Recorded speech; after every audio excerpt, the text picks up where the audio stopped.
Direction Vannes à présent, où 6 candidats postulent pour devenir maire de cette ville, dont le maire actuel, David Robaud. Revue des effectifs avec Isabelle Rettig et Vincent Bars. En 2014, David Robaud avait été élu dès le premier tour avec près de 53% des suffrages, malgré la présence de 6 autres listes.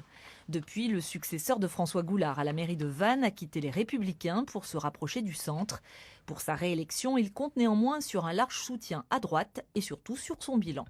J'ai tenu les engagements auxquels je m'étais engagé devant les Vannetains en mars 2014, mais pas tous les engagements, parce que les choses ont évolué aussi. On s'aperçoit que durant ce mandat, le temps va vite, va très vite, les besoins et les attentes des gens vont encore plus vite, donc on a su s'adapter finalement aux attentes des Vannetaises et des Vannetains. Je crois qu'un scrutin municipal, c'est pas un scrutin de cartes, c'est un scrutin d'hommes et de femmes qui sont en adéquation avec les attentes de leur population. Mais ce proche d'Édouard Philippe n'a ni demandé ni obtenu l'investiture de La République En Marche.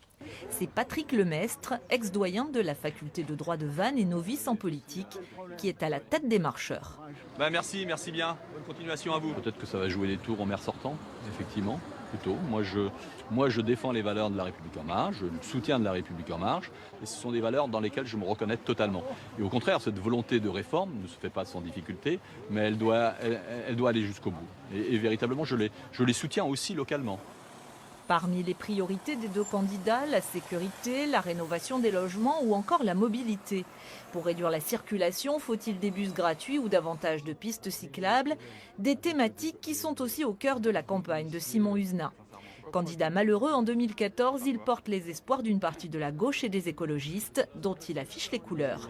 La seule liste aujourd'hui à Vannes qui défend véritablement l'écologie, qui veut lutter contre les inégalités sociales à Vannes, c'est la nôtre. Nous, on a une ambition très claire, faire de Vannes la capitale des transitions écologiques, des transitions sociales, des transitions économiques, des transitions démocratiques. Donc voilà, c'est cette dynamique-là qu'on veut mettre en avant. Bonjour. Simon Husenin, qui devra peut-être compter avec la liste Vannes Projet Citoyen, conduite par François Rioux, tête de liste désignée à l'issue d'un vote. Notre projet est de tout faire pour ramener les citoyens vers la vie politique, en leur montrant que la vie politique ne s'épuise pas à travers le jeu des partis et des personnalités plus ou moins sauveuses les unes des autres. Voilà. Et quant à la tête de liste, elle n'est pas ni un chef de parti, ni le gardien des tables de la loi, elle est l'expression d'un programme collectif. 2 autres listes complètent le tableau, celle conduite par Guillaume Péguy, un étudiant de 25 ans à la sensibilité royaliste. Il a obtenu l'investiture du Rassemblement national. Il faut déjà être capable de rêver Vannes et surtout de la voir demain et de la voir en grand. Je pense que ça passe par tout un ensemble de mesures, on pourra détailler, mais donc par exemple la démocratie locale, ça passe également par la culture, ça passe par l'écologie, ça passe par la sécurité aussi, tout ce qui véritablement fait que les Vannetaises se sentiront chez eux demain. Enfin, la liste Vannes au cœur, avec à sa tête Yann Le Barayec, fondateur du Motocultor Festival de Saint-Nolff. C'est important que les gens nous posent la question, vous êtes à gauche, vous êtes à droite. Nous, on est, par rapport à la politique du gouvernement actuel, on est 100% non Macron compatible. Et au niveau local, on rassemble au-delà des traditionnels partis.